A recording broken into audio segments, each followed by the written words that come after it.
Entrepreneurs, dirigeants, chefs d'entreprise, bienvenue dans cette vidéo. Cette vidéo, je l'ai rendue accessible à YouTube et je vais parler ici de comment recruter votre alternant, vos stagiaires et toutes les erreurs à éviter. Ça va vraiment être le guide, d'accord, de A à Z. D'accord, il n'y a pas d'ordre spécifique dans le guide, mais vous allez juste prendre des notes. Il y a vraiment des choses que vous allez pouvoir récupérer comme valeur, pas mal de déclics peut-être que vous allez avoir. Et j'ai fait plein d'erreurs. J'ai plusieurs business et sur chaque business, j'avais des alternants, j'avais des stagiaires. Donc imaginez l'expérience du coup en très peu d'années que j'ai pu avoir, sans parler du fait qu'aujourd'hui, là, l'extrait que je vais vous mettre directement dans cette vidéo, je vais vous mettre directement, elle est tirée directement de l'accompagnement Business Fondation, qui est un accompagnement, d'accord, pour pouvoir structurer, mettre en place des process, automatiser son business, gagner plus de 20 heures par semaine et pouvoir donc se libérer de l'opérationnel, pouvoir automatiser derrière le recrutement, d'automatiser la livraison, d'automatiser en fait l'administratif, la comptabilité, la déléguer, bref, faire en sorte de pouvoir libérer énormément de temps. Et je vous le dis, ces accompagnements, qu'aujourd'hui, je les vends des dizaines de milliers d'euros à mes clients. Ok, donc là, je vous donne un extrait pour vous faire goûter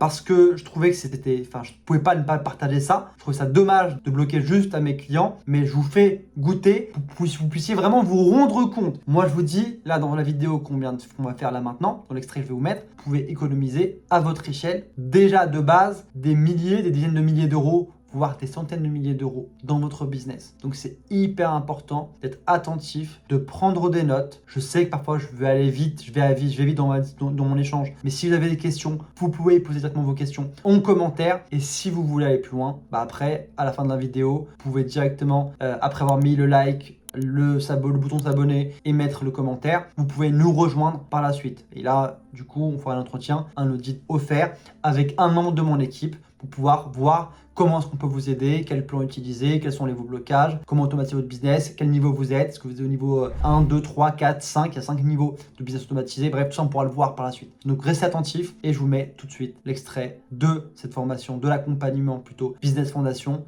d'accord, sur la partie recrutement des stagiaires et alternants, le guide complet de A à Z.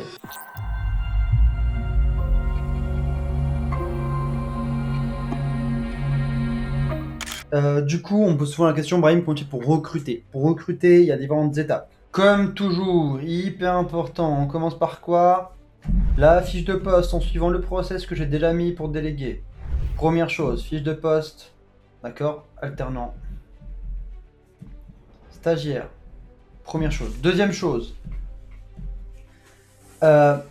les stagiaires, du coup, max 2 mois stage, c'est gratuit. 2 mois à 6 mois payant à hauteur de, je crois, à peu près 600 euros par mois.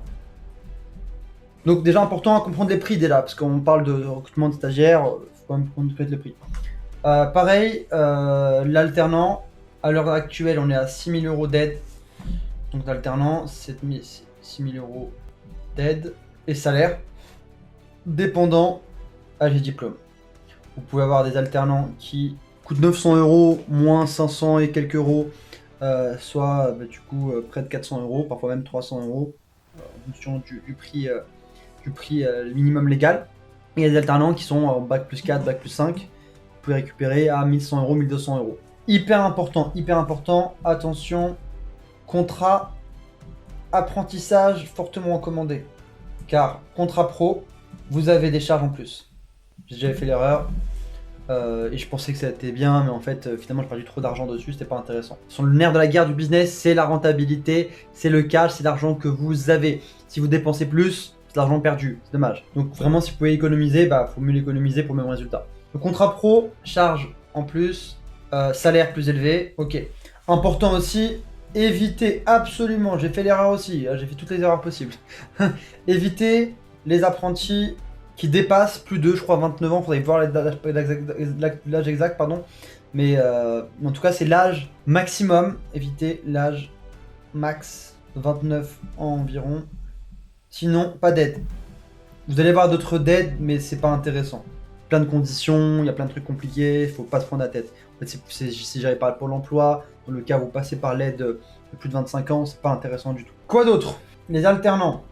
Priorité sur du marketing ou du commercial, c'est le meilleur endroit où vous pouvez mettre des alternants ou des stagiaires même. En fait, il y a deux cas en fait. C'est soit stagiaire alternant pour un nouveau poste, entre guillemets, pour un élément en plus, ou opérationnel, aide ou autre. Du coup, ça c'est plutôt pour réduire les coûts. Au lieu d'avoir un salaire, réduire le coût. Important, la main d'œuvre alternant et stagiaire. Si c'est gratuit, c'est pas pour rien. S'il y a des aides de l'État, c'est pas pour rien. Il faut bien comprendre que c'est un piège aussi énorme. Je dis pas qu'on va le faire, mais il faut juste comprendre là où vous mettez les pieds. Donc si quand vous prenez des stagiaires et alternants, généralement c'est fait pour quoi? Pour pousser derrière, raison, pour sélectionner et préparer vos futurs employés, vos futures embauches, je dirais. Futures embauches. Vous n'allez pas prendre un stagiaire ou un alternant si c'est pas pour le recruter derrière, parce que pourquoi? Je vais arriver au deuxième élément. Stagiaire, alternant, ils prennent énormément de temps et énergie, ils coûtent moins cher, mais en fait, ils vous prennent toute l'énergie et votre temps, car ils ont besoin de plus de présence, de formation, et c'est des ressources, je vous le dis, quand je parle de délégation, c'est les ressources que moi je recrute le moins actuellement, en tout cas je recrute de moins en moins. Pourquoi? Parce que c'est pas des ressources qui vont vous apporter, à part exception, apporter un plus dans votre activité. Ce que je veux dire par là, c'est que généralement, c'est vous qui leur dites quoi faire. Si c'est vous qui leur dites quoi faire, vous allez tout le temps devoir leur dire quoi faire, et du coup à un moment vous allez devoir les former pour savoir quoi faire. Donc c'est tout le temps de formation, il est énorme. Il est énorme, ça pour moi il faut absolument l'éviter. D'accord, je suis en train de noter un peu les éléments, mais il faut bien se rendre compte que la formation des alternants stagiaires il est vraiment un temps énorme. C'est pour ça qu'il faut privilégier les tâches simples. Quand on dit simple, ça veut dire des tâches en fait où ils peuvent devenir compétents. Autonomie. Le plus important, c'est l'autonomie. Si vous n'avez pas vous-même le temps, vous êtes obligé de prendre le temps, à part si vous avez un responsable. À bien comprendre que ça veut dire quoi? Le responsable, c'est lui qui va prendre son temps. Donc ça veut dire qu'il va vous coûter plus cher d'une certaine manière parce qu'il va passer plus de temps à former la personne. Il faut surtout si la personne le responsable arrive bien à l'utiliser et à gagner du temps, là c'est intéressant. Si ça lui prend plus de temps, c'est pas intéressant. Donc c'est un calcul vraiment à prendre en compte. Ok. Autre chose, les aides de l'État, elles sont tout le temps en retard, très souvent. Il y a un processus dessus, il faut passer par la plateforme, donc il faut déclarer la fiche salariale. Okay. Plus tôt vous faites le bulletin de salaire et plus tôt l'aide va pouvoir se faire.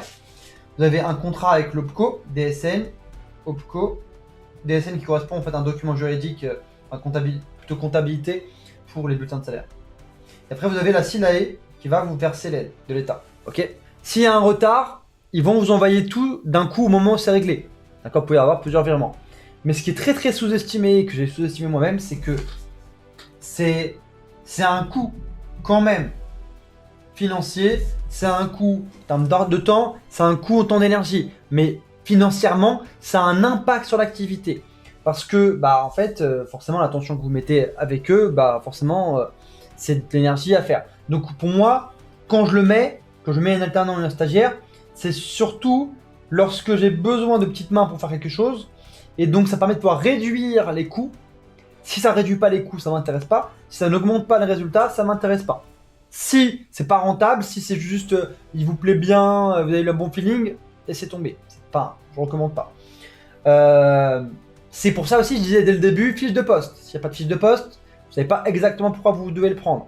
Donc c'est hyper important avec des alternants et des stagiaires d'être carré, d'être clair, d'être exigeant sur ce que vous voulez. Si vous êtes approximatif, eux ils sont à l'école, ils viennent dans l'entreprise, pour eux c'est comme si c'était du divertissement. Il y a très peu de gens qui vont être concentrés sur votre business comme vous voulez, ils vont pas faire un bon travail comme vous voulez, si vous n'avez pas cadré. Donc hyper important, cadrage, dès le début. Il faut les tester en fait, il faut qu'ils se développent, il faut qu'ils aillent plus loin. Si vous les laissez se reposer sur leur laurier, c'est foutu.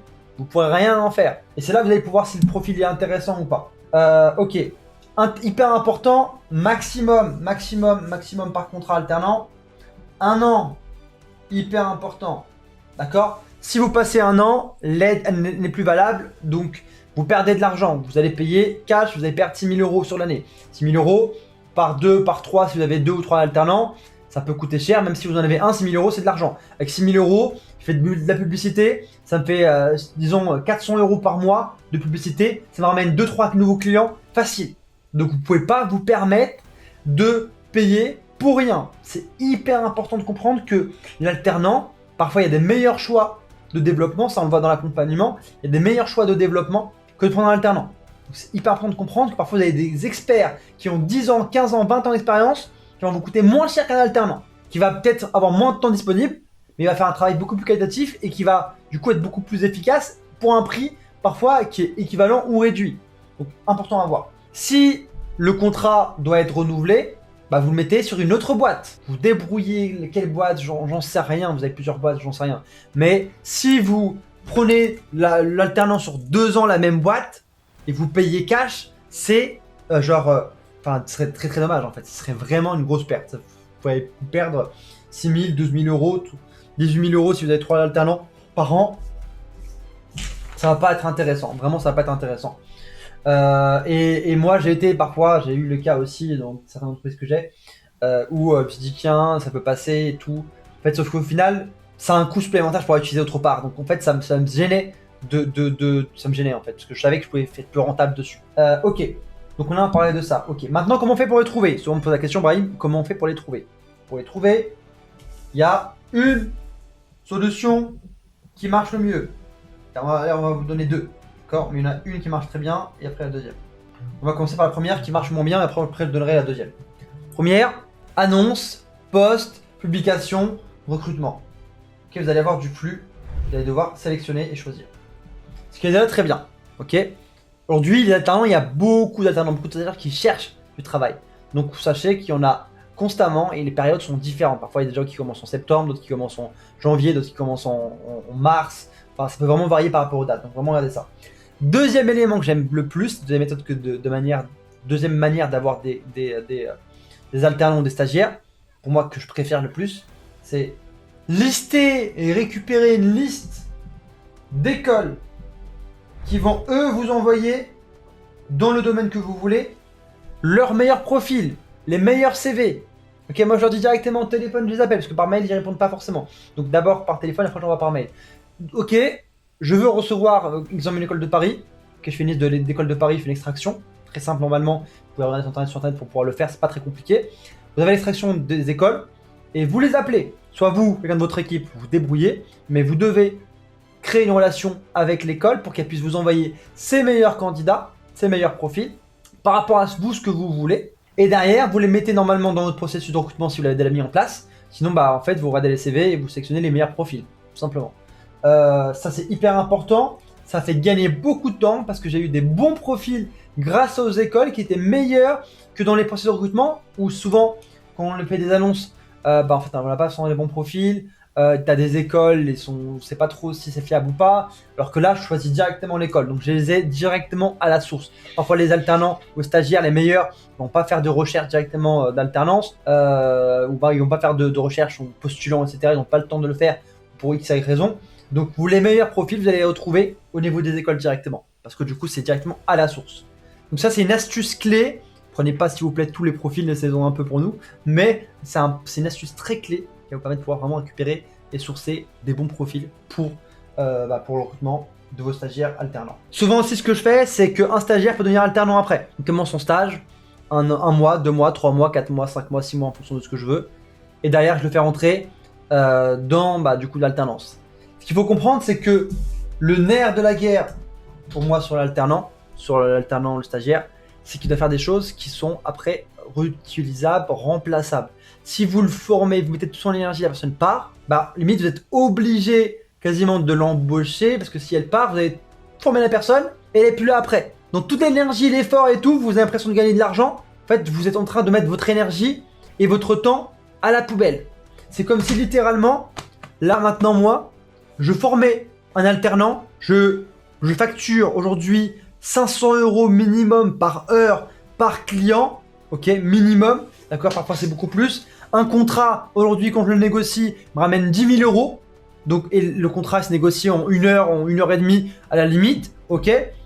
Si demain, je forme une alternante ou un alternant, je passe avec lui 5 heures, 10 heures, faut bien comprendre, par semaine, je prends juste par semaine, on fait le cumul. 5, 10 heures, disons exemple, 10 heures par semaine pour faire simple, ok? Ça fait 40 heures par mois, ok? 40 heures par mois, disons juste sur 3 mois dans l'année, ça fait 4, 40, ça fait 120, 120 heures. 120 heures que j'aurais pu gagner, 120 fois 400, 500 euros, donc ça fait pas mal d'argent, je fais le calcul tout de suite, 2 secondes.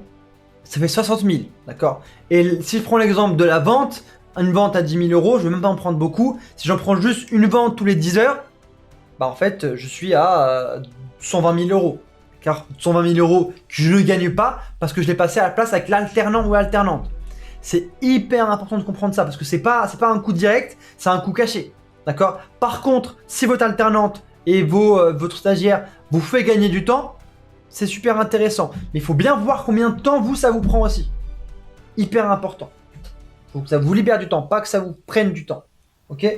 Et si vous la formez, bah, du coup, pendant, là, exemple, 120 heures, bah, en fait, la personne, demain, elle part, bah, au final, vous avez passé 120 heures à former quelqu'un sans être payé. C'est un peu dommage. Donc, c'est pour ça que c'est important pour moi d'avoir plutôt des tâches, comment dire, ça peut être à haute valeur ajoutée, mais des tâches qui sont simples et qui peuvent être reproduites par tout alternant qui pourrait y rejoindre, qui ne faisait pas à chaque fois besoin de reformer la personne. Bref, d'où le côté, moi je parle beaucoup d'automatiser le recrutement, y compris le onboarding et la formation, passer moins de temps à la former. Moi, quelqu'un qui rejoint mon équipe aujourd'hui, il a déjà les modules préparés, il se forme, il en fait monte en compétences, et dès la première semaine, et même avant parfois, mais même la première semaine, il a dès les connaissances précises du business, de ce que je fais, de mes clients, de comment est-ce qu'on travaille, de nos offres, de nos produits. Il a déjà tout. J'ai passé aucun temps parce qu'en fait j'ai passé une demi-heure avec la personne. Une demi-heure avec la personne parce que je peux juste présenter. Comment dire, j'ai créé un contact avec elle et après je l'ai délégué à mon responsable et il a reçu des contenus vidéo enregistrés déjà à l'avance pour le former. Donc imaginez bien le gain de temps que je fais et le gain d'argent que je fais ici. Ça n'a rien à voir. C'est hyper important de bien vous rendre compte que si vous devez former la personne de vous-même, c'est du temps pas négligeable. C'est ce temps-là qui va vous faire entrer dans un cercle vicieux. Parce que si vous formez quelqu'un, il part, vous devez reformer quelqu'un d'autre, cercle vicieux, parce que vous êtes tout le temps obligé de former des gens. Et ça finit jamais. Alors que former quelqu'un de votre équipe qui puisse derrière former l'alternant, ou le stagiaire, ou les alternants, bah déjà, c'est plus vous n'êtes plus le bloqué pour faire la tâche à plus haute valeur ajoutée. Donc c'est hyper important cette partie-là. D'où le fait que moi je prends jamais d'alternant en direct. Souvent c'est avec mon équipe directement qui les gère. Voilà, ou stagiaire d'ailleurs, pareil. Ok. Je pense avoir fait le tour. S'il y a des questions, des commentaires sur le sujet d'alternance, des stagiaires, vous pouvez directement poser la question juste en dessous de cette vidéo. Et je vous dis bon recrutement et surtout bretelles, ceinture, faites attention parce qu'on peut se dire alternance stagiaire, ça coûte pas cher, il y a des coûts cachés. Il faut faire hyper attention à ça. Et si vous voulez recruter des salariés, quand même, c'est quand même plus intéressant parce que vous évitez pas mal de coûts par rapport du salariat classique, CDD, CDI, mais il faut quand même prendre en compte les coûts cachés. Merci pour votre écoute.